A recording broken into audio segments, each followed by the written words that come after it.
It's Thursday, August 28th, 2025. Welcome to Make It Make Sense. I'm Grant Herms. Today on the show, we are going to be talking about the shooting at a Catholic school in Minneapolis.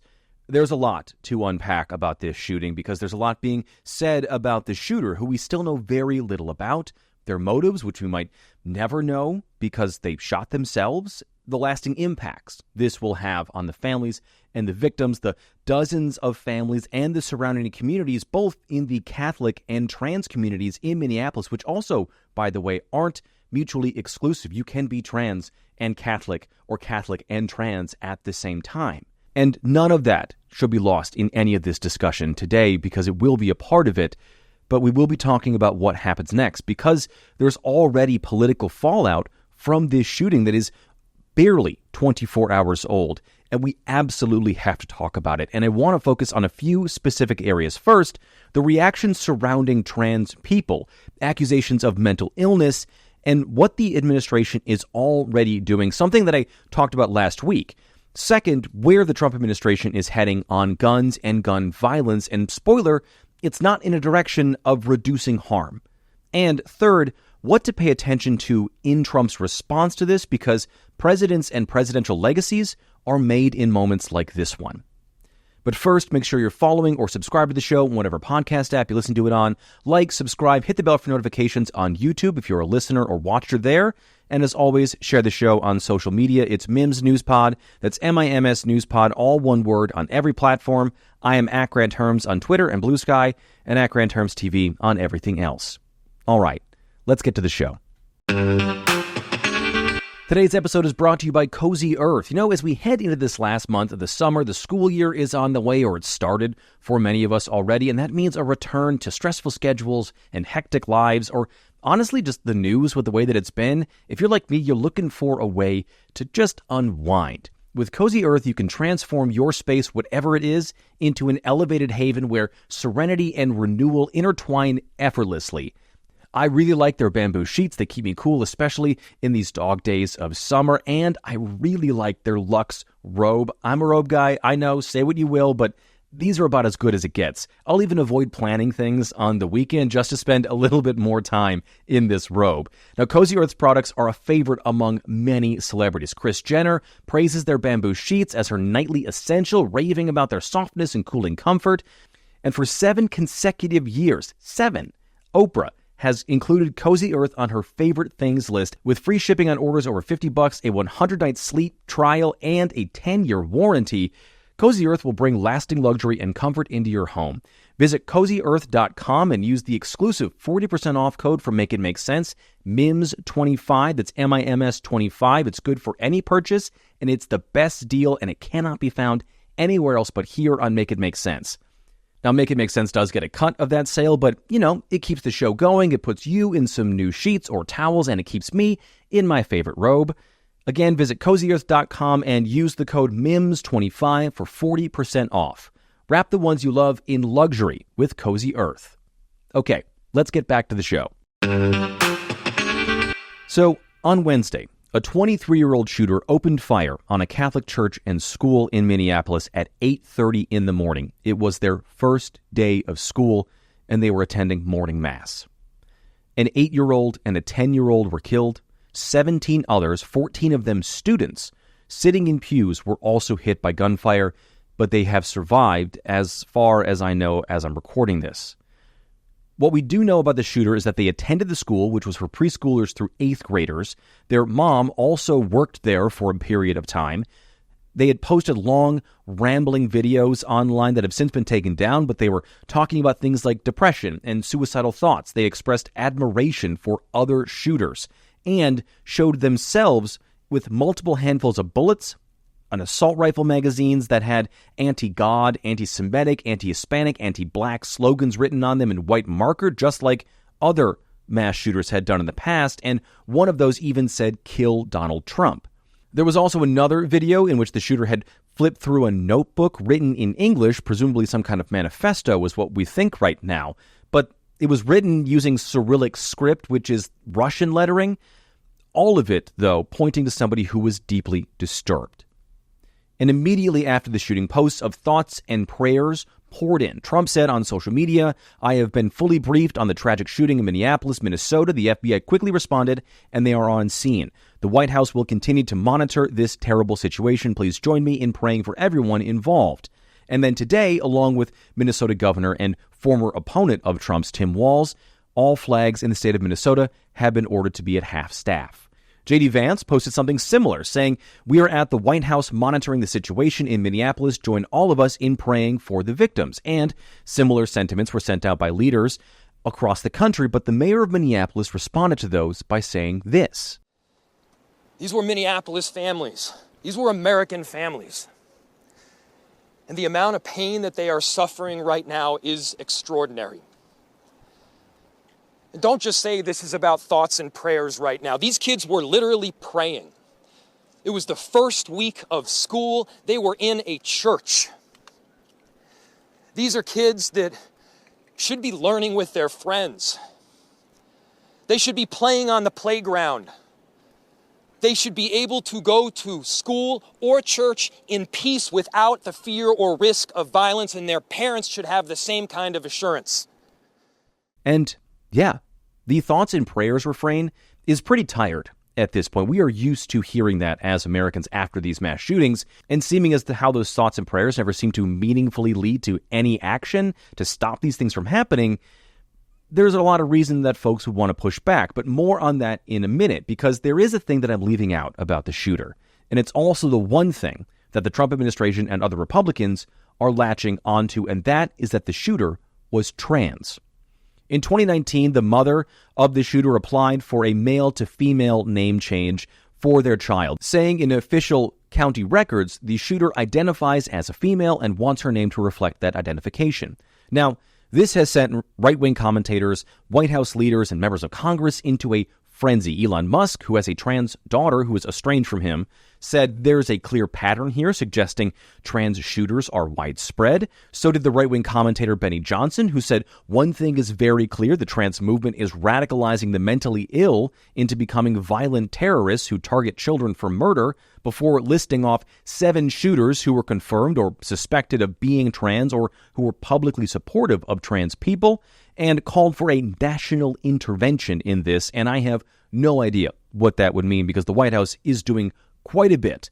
But it's extremely worth pointing out that since 2013, there have been 6,871 mass shootings in the U.S., according to the nonprofit, nonpartisan website Mass Shooting Tracker, which means Johnson's 7 examples account for 1/1000% of shooters in the last 12 years.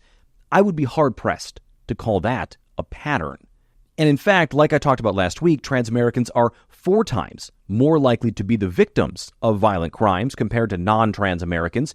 And the anti-gun violence group Everytown found that since 2017, there have been 310 transgender Americans murdered in the U.S., 72% of those with a gun, and 60% of those were people under the age of 30. But more on the gun violence stuff a little later, because the big response from the right has been about trans people as people who are dangerously mentally ill. You heard Johnson talk about that, but one of the most vocal supporters of this idea is Marjorie Taylor Greene, the congresswoman from Georgia, who is extremely transphobic.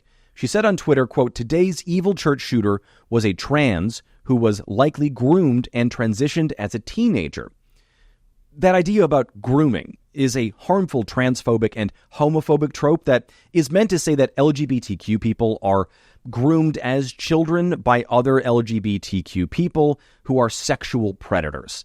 Medical and legal groups like the Anti-Defamation League call that a dangerous and bigoted lie and have proven for decades that it's just not true.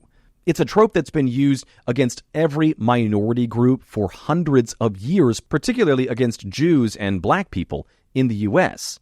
Now, Green went on to say in that same tweet, "Congress must pass my bill protecting Children's Innocence Act to make it a felony to perform sex change surgeries and all forms of medications on minors," with 3 exclamation points. And gender dysphoria is a mental illness, and children are being targeted by the multi-billion-dollar medical and pharmaceutical industry.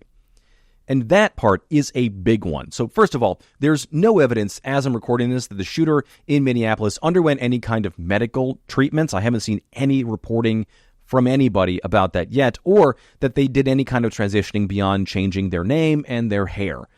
And like I talked about last week, the medical transitioning treatments that are given to minors are almost entirely reversible things like changing your name or things like puberty blockers. Surgeries for minors are extremely rare, and the vast majority of all of those medical treatments, but specifically surgeries and specifically things like genital reassignment surgeries, are done under the careful supervision of doctors in extreme circumstances, and those things are not done lightly. But what this kind of rhetoric from people like Green or even Benny Johnson is setting up is what RFK Jr. has been wanting to target, which is to go after the medicine used to treat things like anxiety and depression. Here he is answering a question about that on Fox News this morning. Prevented, and we're still trying to get a lot of answers to a ton of questions. But the one thing is clear: you are dealing with a person who's trans, that was transitioning. Are you going to be examining at all some of the drugs that are used in order to make that transition happening, to see if it plays a role? Because we also know there was a trans shooter in the Tennessee situation. Yeah, we are doing those kind of studies now at NIH. We're launching studies on the potential contribution of some of the SSRI drugs and some of the other psychiatric drugs that might be contributing to violence. You know, many of them on there have black box warnings that warn of suicidal ideation and homicidal ideation. So we can't exclude those as a culprit, and those are the kind of studies that we're doing. So he's answering a question, just not the one he was asked. The host there on Fox News is asking about hormone therapy treatments, and RFK Jr. is talking about things like SSRIs, which is a common kind of a drug to treat things like anxiety and depression. You've heard of them before. They've got names like Zoloft, Prozac, and Lexapro. Kennedy has said for years that these drugs have led to a rise in mass shootings, which just isn't true. Psychologists and psychiatrists have said that the link between people who take SSRIs and the people who commit mass shootings is little more than an illusory correlation, which is nerd speak, for it's not true. What RFK Jr. is doing is trying to link the fact that when we've looked at mass shooters, there's a number of them who have been on SSRIs. And in his worm snack of a brain, that means that mass shootings are caused by SSRIs instead of the two things just being related, because extremely sad and disturbed people might be the same kind of people that a doctor would prescribe, say, an antidepressant to, but they might also be the same kind of person to carry out a mass shooting. Case in point, an NIH study from 2019 found that 9 out of 10 mass shooters weren't on any mental health medication at all, and a Columbia University study from 2022 found that mental illness isn't even a large factor in mass shootings. Just 5% of mass shooters suffered from a psychotic mental illness like schizophrenia, and just 25% of mass shooters had any kind of mental illness at all. Now, that's not to say that we shouldn't help the people who are the 25%, but it's not like people with mental illnesses are even close to being the majority of people committing most of these mass shootings. Half, actually, of all mass shooters, according to that same study, were middle-aged white men responding to sudden acute stressors. So, big feelings they couldn't handle. And half of all mass shooters didn't show any red flags before committing the atrocities they would commit. And I know there are a lot of people out there who are hearing this and are saying, well, if they're committing these mass shootings, then something must be wrong with them, which, yes, obviously, but it's likely not mental illness. The doctor behind that Johns Hopkins mental health study said that trying to equate mental illness and being a bad person is, quote, a false equivalence, and said, I think it's incumbent on us, especially when we're talking about something as horrible as mass shootings, to make sure other people understand that all bad behavior, and certainly not evil and pure psychopathy, is not the same as mental illness. It's also worth pointing out that thousands of drugs on the market list suicidal thoughts or worsening depression, which is an industry way of saying it could lead to suicidal thoughts, are part of the side effects. Yes, it's mood stabilizers like the ones RFK Jr. was talking about, but also things like acid reflux medication, allergy medication, birth control, blood pressure medicine, anti-seizure medication, and common painkillers like ibuprofen all list worsening depression as a side effect. To be clear, there are problems with having these severe side effects, but often the number of people who could have those side effects are such a tiny number of the possible outcomes in clinical trials or the overall population of people who are going to take these medicines that they're considered safe by the FDA. But none of that is going to stop RFK Jr. from trying to go after companies that make antidepressants, which have been credited with saving lives of people who have struggled with suicidal thoughts or crippling anxiety. He wants to go after people who use them. He wants to send them to work camps, which he calls wellness farms, and to push bad scientific ideas like antidepressant drugs are as addictive as heroin. They are just not. What study after study have found is that while there isn't a causation between mass shootings and mental illness, there absolutely is one between mass shootings and the prevalence of guns in the U.S. Which brings us to the second part of this episode here. After the shooting in Minneapolis and the thoughts and prayers, like I said, a lot of people pushed back against those sentiments because they seem to always stop with thoughts and prayers. Well, the vice president took to Twitter to say, "It is shocking to me that so many left-wing politicians attack the idea of prayer in response to a tragedy. Literally, no one thinks prayer is a substitute for action. We pray because our hearts are broken." Now, J.D. Vance knows that what he's saying here is missing the point.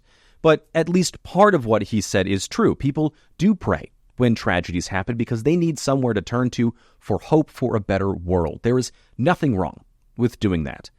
But when Vance says that no one thinks prayer is a substitute for action, it's kind of telling on himself a little bit and his Republican colleagues, because if that's true, then why haven't they done something already? Because for decades now, conservative politicians have been offering thoughts and prayers in lieu of action, even on things like access to mental health care, which they believe is a root cause of mass shootings, even though I just explained that it's not that simple. But it is simple to say that mass shootings are made far easier and deadlier because there are so many guns in the U.S.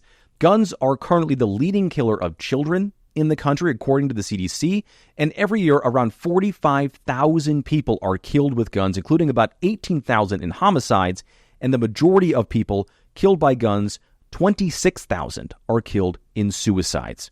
That comes out to about 125 people killed by guns every single day.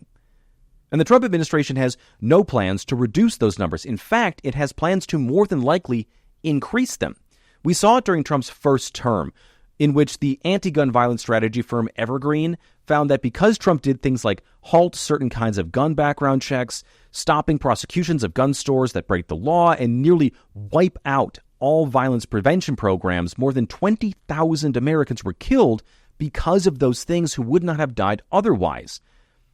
It's what they called the largest increase in violence in American history.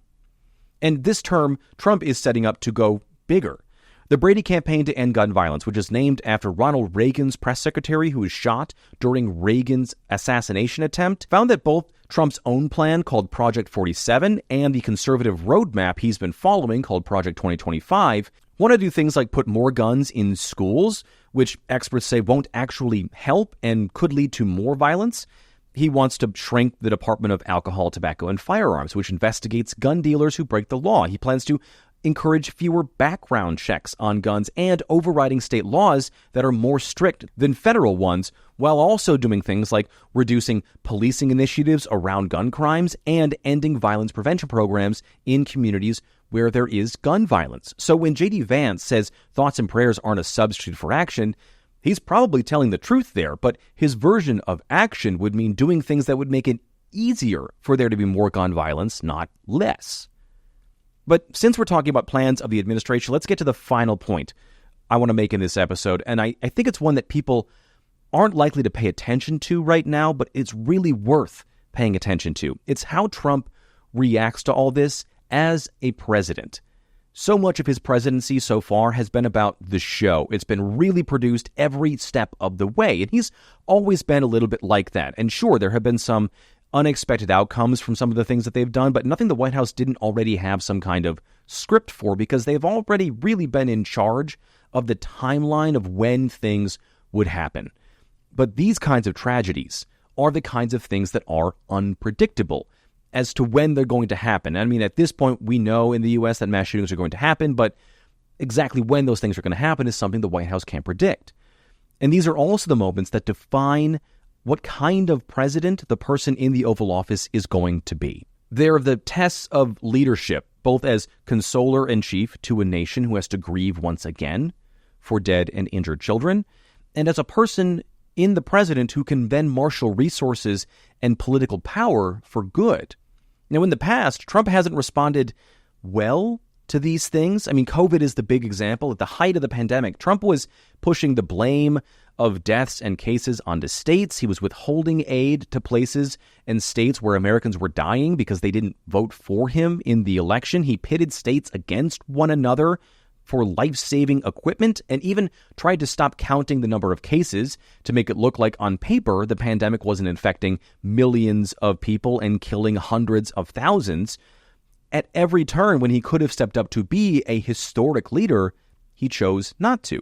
And yes, credit where it's due here, the administration under Trump did oversee the creation of the COVID vaccine, which is credited with saving 14.4 million lives. But his second administration is currently doing everything it can to undermine that vaccine, which by any reasonable standard is a medical miracle.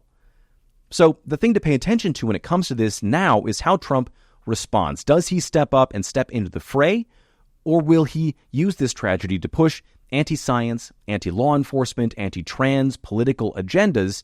And unfortunately, I think we know the answer, but at least we can think and pray that we're wrong. Okay. That's it for today's episode. Please rate and review the show on whatever podcast app you listen to this on. Like, subscribe, leave a comment on YouTube if you're a watcher on there. Sign up for the Make It Make Sense Substack. I know there wasn't an article this week. Things just got kind of out of hand, and I couldn't put one up, so you'll get two next week. But as always, share the show on social media. It's Mims Newspod. That's MIMS Newspod, all one word on every platform. I am at Grant Herms on Twitter and Blue Sky, and at Grant Herms TV on everything else. Thank you so much for listening today. There's no episode tomorrow. I'm going to enjoy a long Labor Day weekend. I hope you do too, and I will talk to you next week on Tuesday.